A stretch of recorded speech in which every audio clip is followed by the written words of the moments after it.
back to it, guys. The Wednesday edition of the Now Morning Show, where we are talking to some lovely guests this morning, keeping us informed and in the know. This morning, we're getting to know the Zafeiri Foundation, and joining me to do exactly that is Miss Makeda Gray. Makeda, are you with me? Yes, I'm here. Good morning. Good morning. Welcome, and thank you ever so much for enlightening us, because this foundation has quite the purpose. Tell me, who exactly is the, and am I pronouncing it correctly, the Zafeiri, is it? Yes, Zafeiri. Zafeiri Foundation. What does it mean? Basically, Zafeiri is Sapphire in Greek, and Sapphire is my daughter. I would have experienced a stillbirth in 2015 at the Mount Hope General Hospital, and as a result of that, and my experience in regards to pregnancy, I decided to start this foundation in honor of my daughter. Okay, so we are definitely in the month of exactly that, pregnancy and, well, miscarriages being more common than we'd actually like to admit.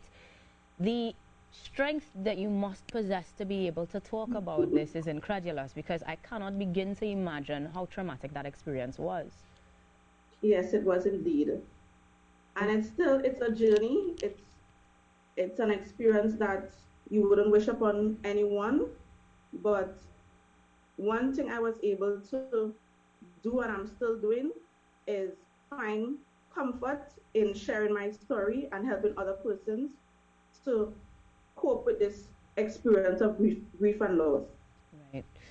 Now, that being said, you're obviously going to be speaking to persons who share the same experience, those who might have the perhaps fear of encountering the same experience. But in terms of the activities or the ventures, how you plan to share that message, tell us more about what the foundation is actually doing. Okay, well, the foundation was, as I said, it was started out of the initiative of my experience of miscarriage and infancy loss, which occurred in 2015. And since then, a lot of things have been happening to me in my life personally.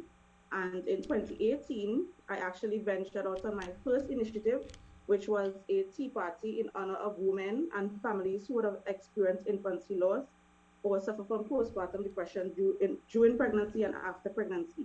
So that would have been our first initiative in 2018. Since then, we had started a social media group. We have a Facebook page. And since then, starting the Facebook page would have been in 2019. But then when in 2020, COVID happened and a lot of our planned initiative had to go on pause. Right. But we still wanted to make sure that we were reaching persons who would have been affected and persons who would have been indirectly affected. So we started a monthly prayer group via Zoom session. So basically, most of our activities are done virtually since 2019 to present. Continuing to provide that support as we head into Baby Loss Awareness Month. To be quite honest, something I didn't know that existed altogether. But speaking on the matter itself, we often look at, of course, mothers, because you would have carried the child for, term. But there is a level of grief that a father will experience as well. Yes. Is there room, or is there the inclusion of males in this effort, in this foundation? Yes, indeed. Our initiative is not holistically regarding women only. We would like, and we are currently involving men in our monthly meetings. And our upcoming venture, there's a particular segment dedicated especially for men in our Awareness Month. Because far too often, persons feel as though men do not grieve, and men do grieve. The only thing regarding to that is that women, sometimes it seems as though women have a more, they show more expressions in terms of their grief and loss coping mechanism. Whereas men take a longer time to show their grief because this society has it as though men are supposed to be the backbone of the family. They aren't supposed to show their emotions, but men do in fact grieve. And pregnancy is not a one-man journey. It's a journey that two persons come together in a union to form a child. So we cannot have this foundation and do not include. We cannot have this foundation and do not include men. So this foundation is a holistic foundation, which we are geared into assisting both men and women and family members who have been indirectly affected by this situation. Sounds great. Now, if men and women wanted to get in touch with the foundation, how can we find you guys? How can we connect? Right. So currently we have our Facebook page, which is the Zafeiri Foundation. That's on Facebook. We also have a WhatsApp contact number. The WhatsApp contact number is 281-1247. Anyone who wishes to get information regarding support groups, different coping mechanisms that I would have used and that we use in our peer group, they can contact us at those two mediums. So again, that number is 281-1247, is it? 281-1247, yes. Right, making sure. And this is a WhatsApp group that anybody can join into for anyone can join into that WhatsApp group. Once it is they send the contact information, we will respond to them accordingly.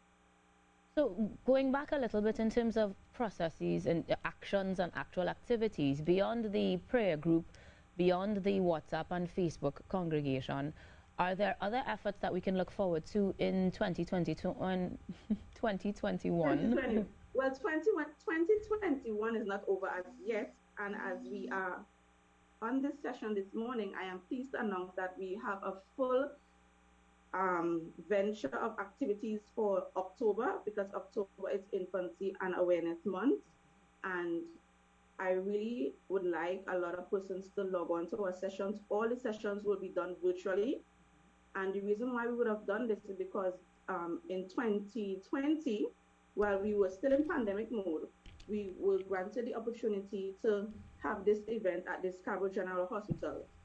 This event is an international event. It is recognized internationally, especially in the UK and the United States, where the month of October is specifically designated to different activities for families who would have had miscarriages or infancy loss. So in Tobago this year, we are continuing our venture in terms of recognizing this initiative.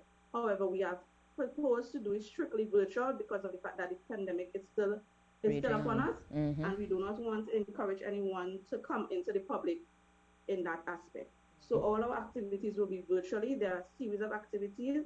If you would engage me, I could give you some feedback on all the activities. Well, this is exactly what we need to know, because when we talk about virtual events, we know it's pretty much you bringing your own food to the computer, sitting and usually listening to someone else talk about things. So how does it differ? What are the dynamics of these workshops? Makeda?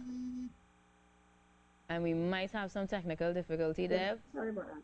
In terms of the dynamics of the workshop, what we proposed to do this year, as I indicated, is to do everything virtual. So what we started off by doing is creating different packages. So even though that the persons are logging on to the virtual sessions, sorry about that. They even love though to the call persons us are logging on to the virtual. Hello? I'm right here. Hello, you're hearing me? I am hearing you loud and clear. Yes, I'm hearing you better now. Hello? But in terms of the virtual packages, there are actual real-life applications? You. Sorry. And hello? I guess we're going to have to leave that there just when we're getting into the good stuff, boy. But that was Makeda Gray of the Zafeiri Foundation joining us this morning to get into the month of October, where we are drawing attention to Baby Loss Awareness Month. And of course, for more information, you can join that WhatsApp group, check them out on Facebook, and of course, continue to view the Now Morning Show, as we will give you updates therein. But for now, we are getting ready to take a quick break, as Raucus is going to have another important conversation right after this.